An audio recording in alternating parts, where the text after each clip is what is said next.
Hi everyone. అనుకోని పెళ్ళి part 37. గమనిక: ఈ పాత్రలు నటులకు సంబంధించినవి కావు. ఇది కేవలం కల్పిత ప్రయోజనం కోసం మాత్రమే. ఏదైనా తప్పులు ఉంటే క్షమించండి. రియా మీద పుకార్లు సృష్టించిన వారిని జై తీవ్రంగా శిక్షిస్తాడు. వాళ్ళు ఇప్పుడు సజీవ ఉదాహరణలు అవుతారు అని రేయాన్స్ చెప్తాడు, అతన్ని కారు వైపుకు లాక్కెళ్తూ. జై ఏమీ మాట్లాడడు. లోపలికి ఎక్కుతాడు. అతని దవడలు కోపంతో గట్టిగా ఉంటాయి. కళ్ళు కోపంతో ఎర్రపడతాయి. జై యొక్క ఈ వైపు ఎవరికీ తెలియదు. అందరూ చూసే నవ్వుతూ సరసంగా ఉండే వ్యక్తి కాదు. జై ప్రశాంతమైన ముసుగు కింద నివసించే మృగం. ఈ నిజం రేయాన్స్ తండ్రికి, చాచూకు మరియు రేయాన్స్కి మాత్రమే తెలుసు. కూల్ డౌన్ లవర్ బాయ్ అని రేయాన్స్ ఆట పట్టిస్తాడు ఇంజన్ స్టార్ట్ చేస్తున్నప్పుడు. జై మానసిక స్థితిని తేలికపరచడానికి ప్రయత్నిస్తూ ఉంటాడు రేయాన్స్. జై రేయాన్స్ వైపు చూస్తాడు. అతని పెదవులు గట్టిగా నొక్కి ఉంచుతాడు. కానీ అతనిలో అపరాధ భావన ఇప్పటికే తొంగి చూస్తోంది. వాళ్ళు ఇంటికి చేరుకున్న తర్వాత వాళ్ళు ఇద్దరూ త్వరగా స్నానం చేసి కిందకి వెళ్తారు. డైనింగ్ టేబుల్ వద్ద ఇప్పటికే కబుర్లతో అందరూ కూర్చొని ఉంటారు.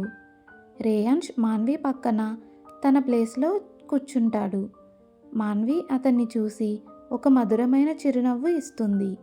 అది కొంత ఉద్రిక్తతను తగ్గిస్తుంది. మాన్వి ఉనికి రేయాన్స్కి ఎల్లప్పుడూ ప్రశాంతతను ఇస్తుంది. విందు సరదాగా జోకులు, నవ్వులు, ఆట పట్టింపులతో సాగుతుంది. మునుపటి గందరగోళం గురించి ఎవ్వరూ ప్రస్తావించరు. అతనికి అలాగే ఇష్టం. కొంత సమయం తరువాత రేయాన్స్ మంచం మీద కూర్చుని ల్యాప్టాప్ను తన ఒడిలో పెట్టుకొని ఫైళ్లలో పని చేసుకుంటూ ఉంటాడు. మాన్వి ఇంకా కిందే ఉంది.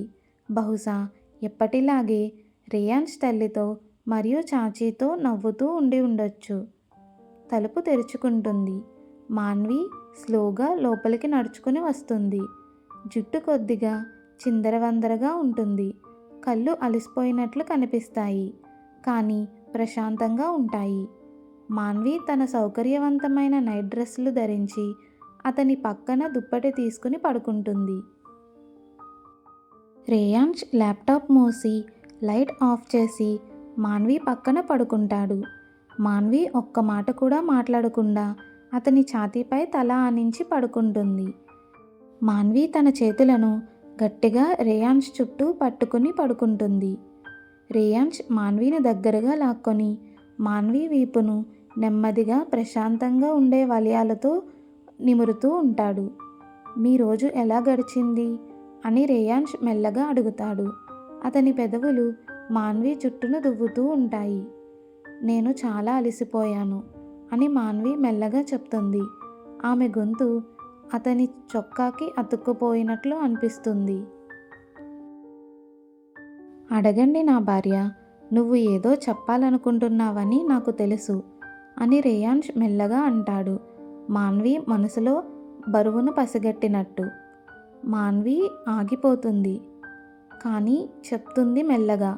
రేయాన్స్, నేను ఈరోజు మా అమ్మా నాన్నలను చూశాను అని మాన్వి అనిశ్చితంగా చెప్తుంది రేయాన్స్కు. రేయాన్స్ మౌనంగా ఉండిపోయాడు.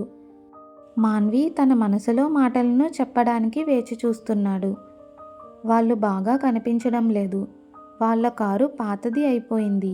గీతలు ఉన్నాయి. వాళ్ళు చాలా బలహీనంగా, లేతగా కనిపించారు.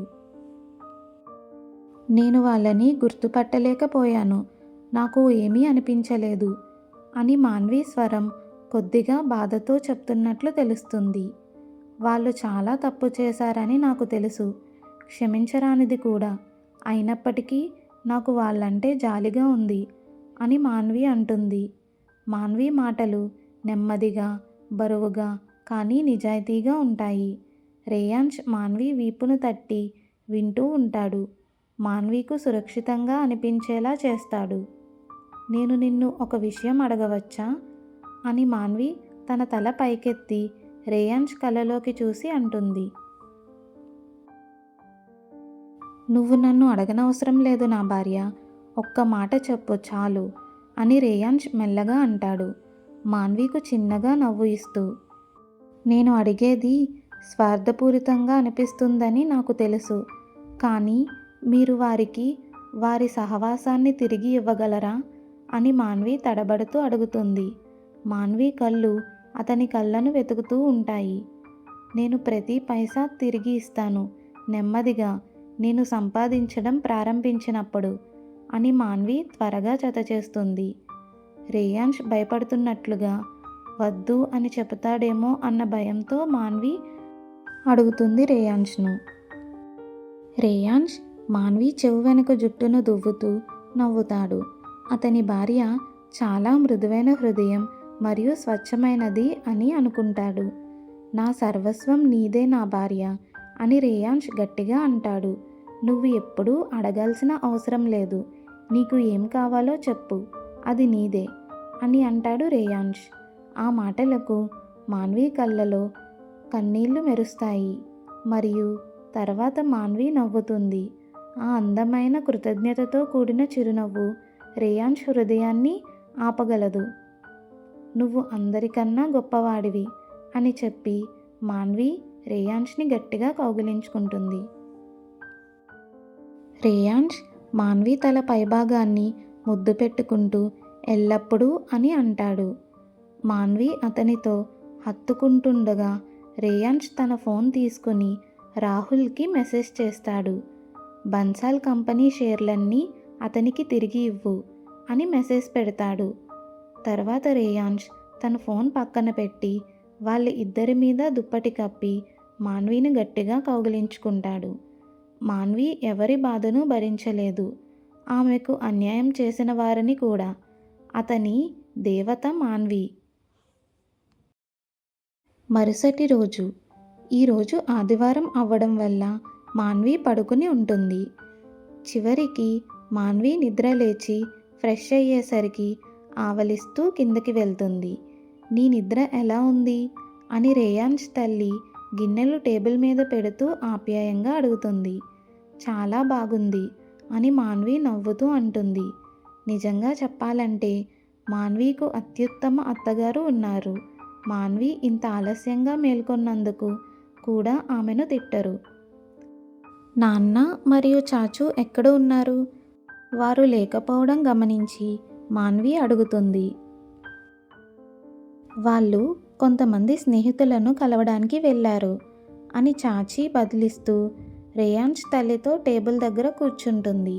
త్వరలోనే రేయాంష్ మరియు ఇతరులు దిగి వచ్చి అల్పాహారం ప్రారంభిస్తారు. ఈరోజు మనమందరం సినిమా చూద్దాం అని ధర్మ్ సూచిస్తాడు. ఇప్పటికే చాలా హైప్లో ఉంటూ. నేను చూడను అని రేయాంష్ మొదలుపెట్టాడు. కానీ మాన్వి అతని మాటలను తిరస్కరిస్తూ చూస్తుంది.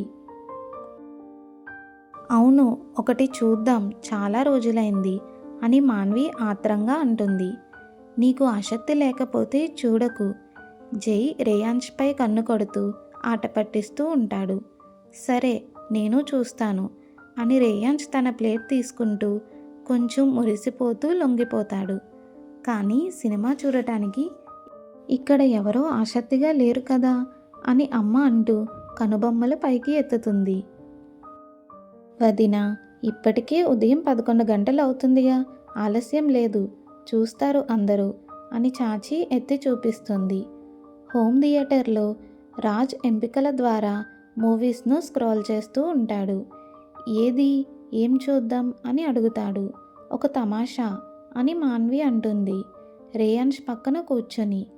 ఇది ఫన్నీగా ఉంది అని రాజ్ ఒక కామెడీ మూవీని ఎంచుతాడు. మరియు అందరూ వారి సీట్లలో కూర్చుంటారు. రియా జై పక్కన హత్తుకొని కూర్చుంటుంది.